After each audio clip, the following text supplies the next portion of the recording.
Alors bonjour et bienvenue dans ce nouvel épisode de podcast. Bienvenue dans Nouveau CEO. Je suis content de vous retrouver aujourd'hui pour parler d'un des sujets les moins abordés sans doute d'Internet, mais pourtant l'un des plus importants, c'est la longévité. Dans ce podcast, on va voir finalement comment durer sur Internet, comment faire en sorte de changer son paradigme d'objectif pour redéfinir finalement une croissance qui est beaucoup plus saine, comment j'ai fait au fil des années pour continuer à créer du contenu, continuer à être toujours en place et non pas exploser un plein vol comme beaucoup d'autres l'ont fait. Si je vous fais cet épisode aujourd'hui, c'est parce que je suis parti d'un constat extrêmement simple. C'est que la majorité des entrepreneurs ne se posent pas la bonne question quand il s'agit de faire croître leur business. La question qu'on va souvent me poser, et qui est très légitime évidemment, parce que c'est un peu le nerf de la guerre, c'est comment est-ce que je fais pour générer plus de revenus ? Pourquoi ? Parce que l'argent, c'est de l'énergie, ça vous permet d'acheter du temps, ça vous permet de déléguer, ça vous permet d'être libre, ça vous permet aussi de profiter. Finalement, ce pourquoi en entreprise, c'est surtout ça. Et ça vous permet même, là j'anticipe les discours des personnes qui vont me dire oui mais moi l'objectif c'est d'aider plus de personnes, etc. En fait, bonne nouvelle, avec de l'argent vous pouvez aider encore plus de personnes. Donc quoi qu'il en soit, peu importe votre objectif, l'argent c'est une énergie qui est très importante. Le problème, c'est que quand on se pose cette question, on omet un détail qui sur le papier est hyper anodin parce que voilà, on en parle peu, on n'a pas suffisamment d'expérience pour s'en rendre compte, mais moi avec 7 ans de recul je peux vous en parler. C'est le détail de la longévité. C'est-à-dire que la question, elle est incomplète.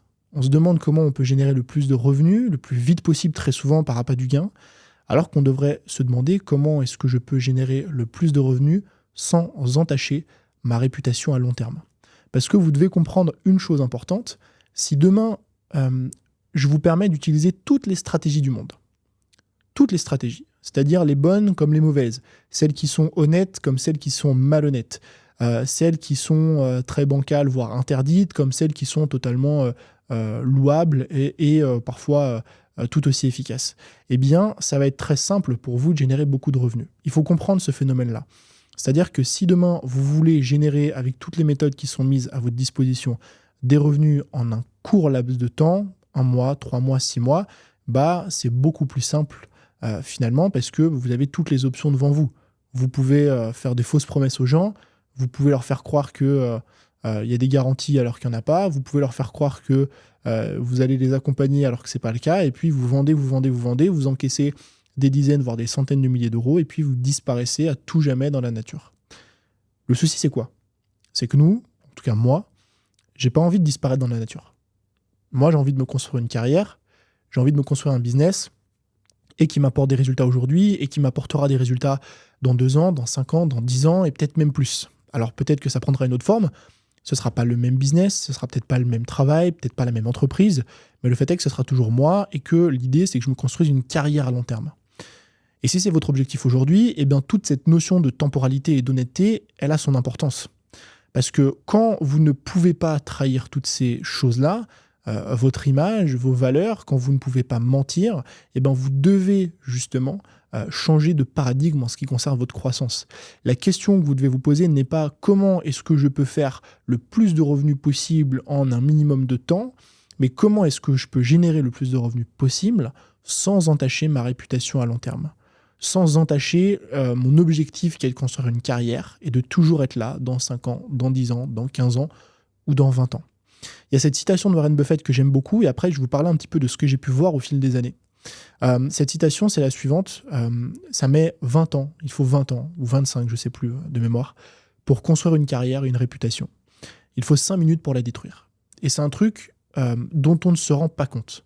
Il y a beaucoup de personnes qui vont mettre en place des actions sans vraiment comprendre l'ampleur de ce que ça implique, comprendre l'ampleur du revers de la médaille finalement, si c'est connu, si les gens découvrent que c'est un peu bizarre ce qu'ils ont mis en place, etc.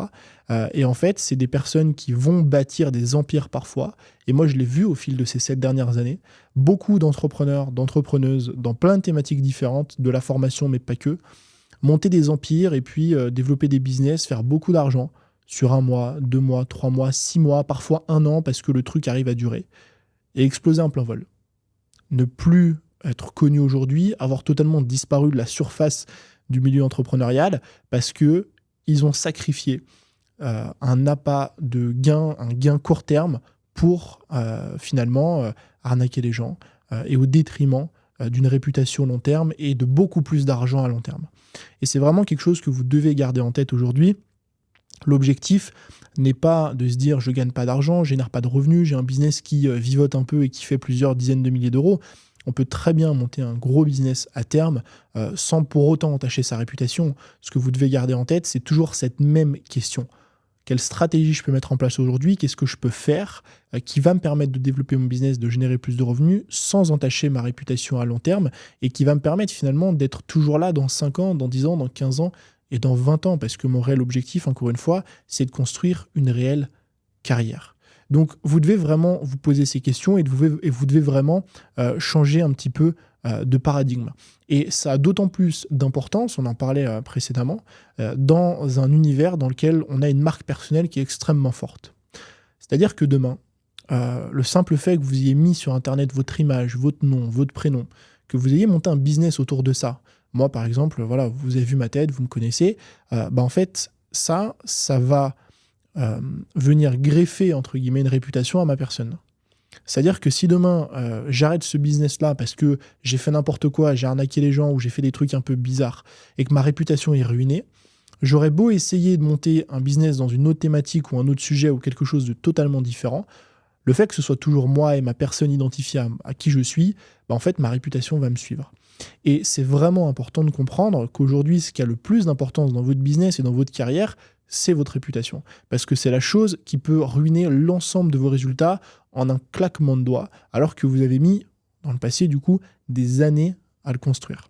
Donc maintenant que tout ça est dit, maintenant qu'on a remis un peu de contexte et que vous devez finalement garder en tête cette idée de vous dire comment est-ce que je peux faire pour réussir à développer un business, générer plus de revenus et croître et faire toutes les choses que j'ai envie de faire sans entacher ma réputation à long terme, on se demande comment.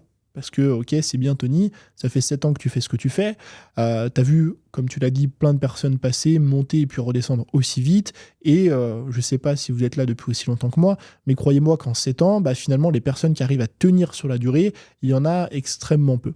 Eh bien, j'ai quand même, évidemment, des choses à vous donner, parce que cette réputation, j'ai pu la construire au fil des années, et je ne l'ai pas fait en claquant des doigts, je l'ai fait en mettant en place certaines stratégies, certains éléments que j'aimerais vous partager.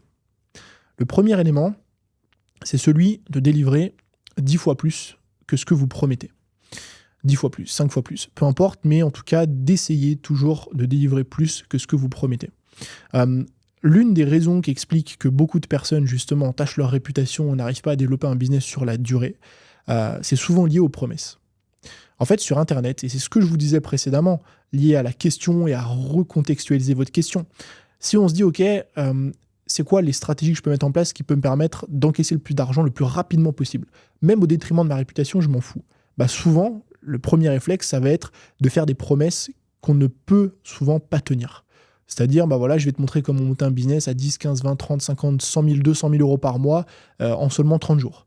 On va commencer à faire des promesses qui sont extrêmement compliquées à tenir, des promesses qui sont gigantesques dans le but justement d'essayer d'appâter un petit peu les gens en leur promettant monts et merveilles.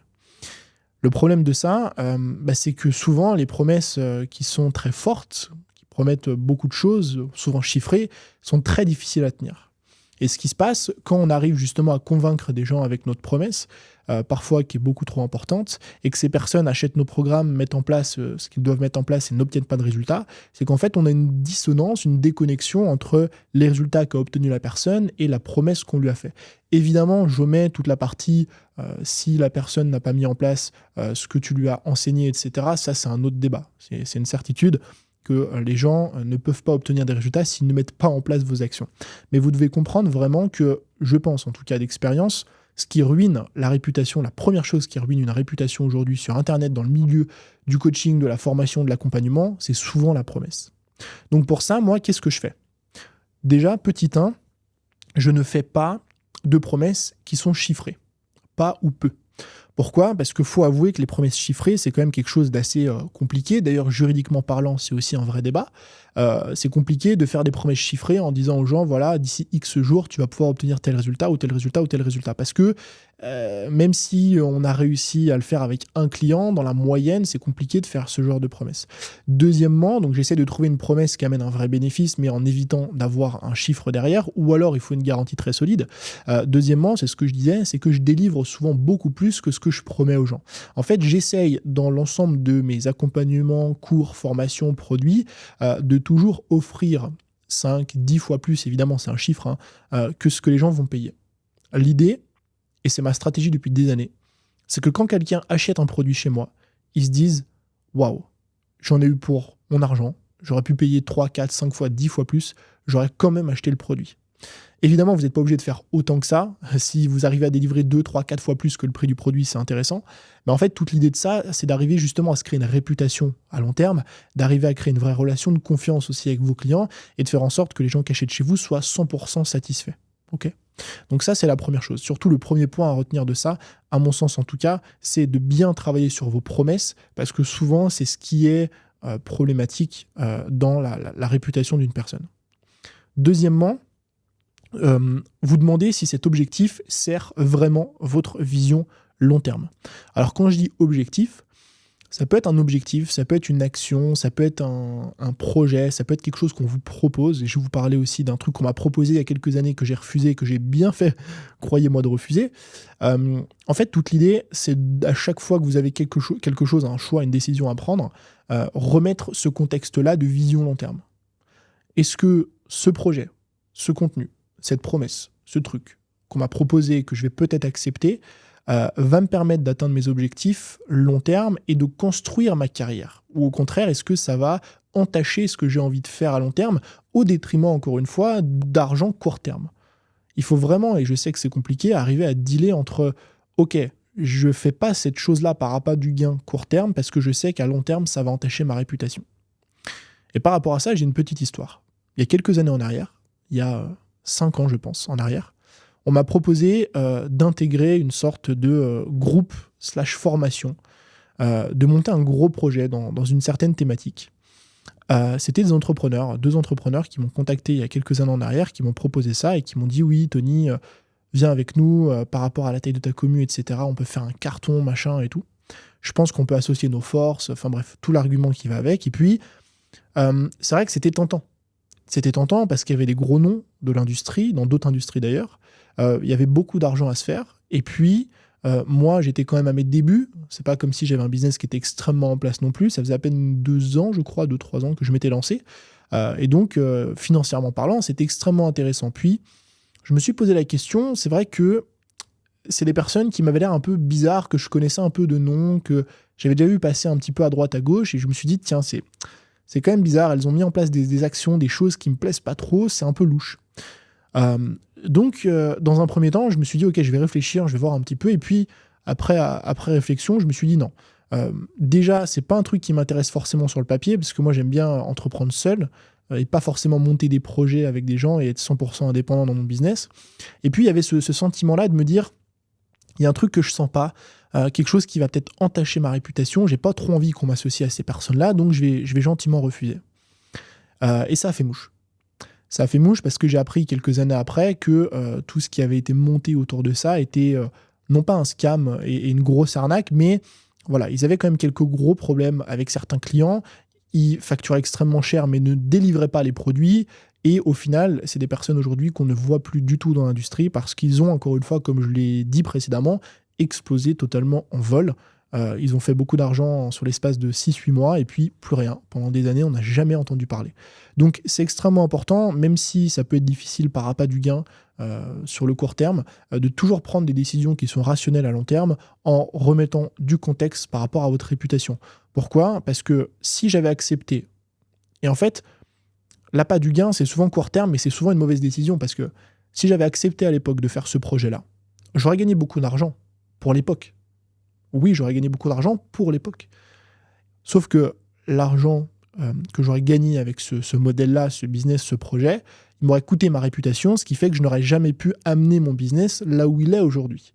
Et le fait est qu'aujourd'hui, j'ai généré beaucoup plus d'argent que ce que j'aurais généré à l'époque avec ce fameux projet, parce que j'ai réussi à développer un business sur le long terme. Donc souvent, oui, il va y avoir un appât du gain qui va être peut-être intéressant, important, mais croyez-moi, c'est souvent 10 fois, 20 fois, 50 fois, 100 fois inférieur à ce que vous allez pouvoir générer avec votre business si vous arrivez à construire quelque chose sur la durée. Okay, la troisième élément, et c'est un truc que j'essaie vraiment de mettre au cœur de mes stratégies, au cœur de mes accompagnements, de mes enseignements, c'est d'utiliser un marketing honnête. En fait, la deuxième grosse problématique, finalement, qui vient après les promesses un petit peu bancales, la deuxième grosse problématique qui entache finalement une réputation, très souvent, c'est les techniques marketing utilisées. En fait, pourquoi les techniques marketing utilisées, qui sont un peu douteuses, bizarres, bancales, posent de gros problèmes? Parce qu'en fait, c'est lié à la confiance et à ce sentiment d'être pris pour un con. En fait, le marketing un peu douteux, entre guillemets, fonctionne bien. Il fonctionne très bien même parce que ça tape là où ça fait mal, ça tape sur la psychologie humaine. Je vais vous prendre des exemples après évidemment, mais ça tape sur la psychologie humaine et finalement ça met le doigt là où ça fait mal et c'est pour ça que c'est aussi efficace. Le problème, c'est que à partir du moment où finalement on s'en rend compte, si les gens s'en rendent pas compte, ok, pourquoi pas, ça passe. Mais le problème, c'est que s'il y a des gens qui se rendent compte, ils vont perdre confiance en vous, ils auront l'impression que vous les prenez pour des cons, des pigeons, et puis finalement ils vont plus jamais revenir chez vous. Il y a un truc qui est très commun, par exemple, c'est les places limitées. Il y a plein de personnes, aujourd'hui encore malheureusement, qui vont mentir, qui vont faire croire qu'il y a des places limitées sur des événements, qu'il y a des places limitées sur des lives en ligne, qu'il y a des places limitées lors de certains cours ou autres, en fait juste pour créer ce fameux sentiment d'urgence, de se dire « putain, je vais rater quelque chose, les places sont limitées, vite je vais y accéder ». Alors évidemment, attention, ça ne veut pas dire que toutes les personnes qui disent que les places sont limitées sont des menteurs, absolument pas, parce qu'il y a bien des modèles, par exemple des masterclass ou d'autres éléments qui limitent vraiment les places, et dans ce cas-là, c'est ok, c'est totalement honnête, mais je sais d'expérience qu'il y a beaucoup de personnes qui utilisent cet argument-là pour vendre plus, pour avoir plus de conversion, alors que c'est totalement faux. Et comme je le disais précédemment, donc ça, c'est un exemple parmi tant d'autres. Il y a plein de gens qui vont vous dire aussi que telle offre n'existera plus jamais et que c'est la fin du monde et que le produit va être retiré. Et puis en fait, vous apprenez un mois après que l'offre, elle est toujours là, que le produit n'a pas été retiré. Enfin bref, le gros problème avec ça, comme je le disais, c'est que si les gens apprennent finalement ça, en fait, ils auront un peu le sentiment d'être pris pour des cons. Et il n'y a pas pire sentiment que ça, en fait. Il n'y a pas pire sentiment que ça, et c'est une confiance que vous allez perdre, c'est un potentiel prospect, client que vous allez perdre, juste parce que vous n'avez pas été forcément très honnête. Donc moi, ce que je vous recommande réellement, c'est d'utiliser du marketing qui est honnête. Et contrairement à ce qu'on pense, le marketing qui est honnête n'est pas inefficace. Il est tout aussi efficace que le marketing malhonnête, parfois même plus efficace. Je sais, par exemple, moi, lorsque je fais des appels de vente avec des clients, pour le peu que j'en fais, j'ai des taux de conversion qui sont extrêmement élevés, de l'ordre de quasiment 70, 75, voire 80%. Pourquoi ? Tout simplement parce que j'ai un marketing qui est honnête, j'ai pas un marketing qui est pushy, qui pousse les gens. Je suis pas au téléphone en train de leur dire « vite, achète maintenant, sinon c'est la fin du monde, sinon l'offre elle va expirer, c'est la seule chance de ta vie d'acheter ce programme, là tout de suite, maintenant, sors ta carte bleue et paye, et fais un crédit maintenant, tout de suite, si jamais t'as pas l'argent ». J'y vais avec un marketing qui est honnête et qui est dans le relationnel. Je dis aux gens, voilà, je fais un appel avec eux, je leur dis maintenant, t'as le temps, réfléchis, l'offre elle termine dans X jours, prends le temps de ton côté, je te presse pas, je t'envoie le lien, tu checkes tranquillement, si t'as des questions, tu me les poses, je te répondrai. Et le simple fait d'être dans cet échange-là, de ne pas oppresser la personne, en fait, on a l'effet inverse. C'est-à-dire qu'on a ce sentiment où en fait les gens se disent « Ok, c'est cool, il me prend pas pour un je sais pas, un porte-monnaie, il est pas en train de me mettre la pression, il me laisse le temps de réfléchir. » Et en fait, ça, cette bienveillance-là, elle donne envie finalement d'acheter. Donc il faut vraiment comprendre que le marketing honnête, c'est pas synonyme de quelque chose d'inefficace, parfois bien au contraire. Et moi, c'est vraiment quelque chose que je vous recommande de mettre en place parce que, de 1, c'est très efficace. De 2, je pense qu'on va dans un monde du marketing honnête de plus en plus, parce que les gens, justement, voient toutes les supercheries du marketing un peu malhonnête et commencent à en avoir marre. Et de 3, encore une fois, ça n'entache absolument pas votre relation et votre réputation à long terme. Et c'est sans doute l'élément le plus important. Le 4e point, qui est un point un peu moins technique, mais qui va être finalement de créer une relation forte et une relation de confiance avec votre audience. Pourquoi ? Parce que finalement, si vous voulez durer sur le long terme, si vous voulez perdurer dans ce milieu qui est très complexe finalement, hein, le milieu de l'apprentissage, de la formation, du coaching, etc., et puis même dans l'entrepreneuriat général, en fait, plus vous allez créer une relation forte avec votre audience, un niveau de confiance élevé, finalement, plus vous allez pouvoir durer. Comment est-ce qu'on fait ça? Moi, je pense qu'on fait ça de par tout ce que je vous ai enseigné jusqu'à présent, c'est-à-dire le fait de faire des promesses que vous pouvez vraiment atteindre, le fait de ne pas mentir aux gens, d'être honnête, le fait d'offrir aussi plus que ce que vous vendez, donc d'accompagner plus que ce que vous vendez. Et puis, ça va se faire aussi dans les efforts que vous allez fournir, notamment du point de vue de vos clients et de votre audience. C'est-à-dire à quel point vous allez prendre soin, donc c'est plus un aspect customer care, à quel point vous allez prendre soin de votre audience. Est-ce que vous prenez en compte ce que les gens vous disent? Est-ce que vous êtes présent? Vous répondez aux commentaires? Est-ce que vous répondez par DM? Je sais d'expérience aussi, parce que je l'ai vécu, qu'avec le volume, c'est pas toujours évident, mais au moins, pas forcément vos abonnés, mais au moins vos clients, est-ce qu'il y a un service qui est propre? Est-ce que vous répondez à leurs questions? Est-ce que vous faites de temps en temps des lives pour connecter avec eux? Est-ce que vous faites, ce qui peut être aussi très intéressant pour créer une relation forte à long terme, des événements en physique, en ligne, peu importe, mais il faut comprendre finalement que tous ces efforts que vous allez faire dans la durée pour créer une relation forte, ça va payer aussi d'un point de vue de la longévité de votre business, et ça va payer aussi d'un point de vue financier, parce que plus les gens ont confiance en vous, plus ils créent une relation forte avec vous, plus ils sont à même de devenir client ou cliente. Et ça, par exemple, je sais que c'est un point sur lequel je dois travailler. C'est vrai que sur l'aspect communautaire, customer care client, on est OK, on est bon. Par contre, je sais que sur l'aspect justement relation client en physique, je sais que j'organise très peu d'événements, aussi en ligne, des lives, ce genre de choses, et je sais pertinemment que ça pourrait être un plus du côté de mes clients et pour mon business, et je réfléchis d'ailleurs à mettre rapidement en place ces choses, mais c'est un point à mon sens qui est assez important à noter et à mettre en place. Et le dernier point, c'est deux choses, enfin c'est une chose plutôt, c'est d'évoluer. D'évoluer avec deux choses, d'évoluer avec le monde et deux avec vos clients. Je pense que le meilleur moyen de perdurer, là on va plutôt parler de finances, c'est-à-dire d'argent, d'avoir un business qui se développe au fil des années constamment, ou en tout cas qui ne redescend pas, qui ne régresse pas. C'est un business qui évolue dans deux sens, qui évolue dans le sens du monde, c'est-à-dire que vous devez, même si vous n'aimez pas trop ça, vous adapter à ce qui se fait aujourd'hui. Donc je pense à beaucoup de personnes qui n'ont pas réussi à prendre la tournure des réseaux sociaux comme il faut. C'est-à-dire c'est des personnes qui à l'époque faisaient du blog ou faisaient des contenus qui étaient très nichés dans le web marketing, ce genre d'éléments, et qui aujourd'hui n'ont pas réussi à suivre le cap des réseaux, notamment des shorts, Instagram, etc. Et qui se retrouvent finalement, leur audience a évolué, donc c'est le deuxième point, on va y revenir, et en fait, eux n'ont pas réussi à acquérir une nouvelle audience parce qu'ils n'ont pas maîtrisé ces codes-là. Donc c'est un élément évidemment que vous devez prendre en compte et qui est très important. Et le deuxième élément, c'est d'évoluer avec vos clients. Ça, c'est un vrai débat. Je sais qu'il y a des personnes qui vont être contre ce débat. Moi, je pense que c'est une bonne chose que de faire ça. En fait, vous devez forcément évoluer avec vos clients en matière d'offres et de problématiques. Attention, ça ne veut pas dire que vous n'allez vous adresser qu'aux personnes avancées à terme. Vous pouvez continuer à vous adresser à des débutants pour faire rentrer de nouvelles personnes dans votre base.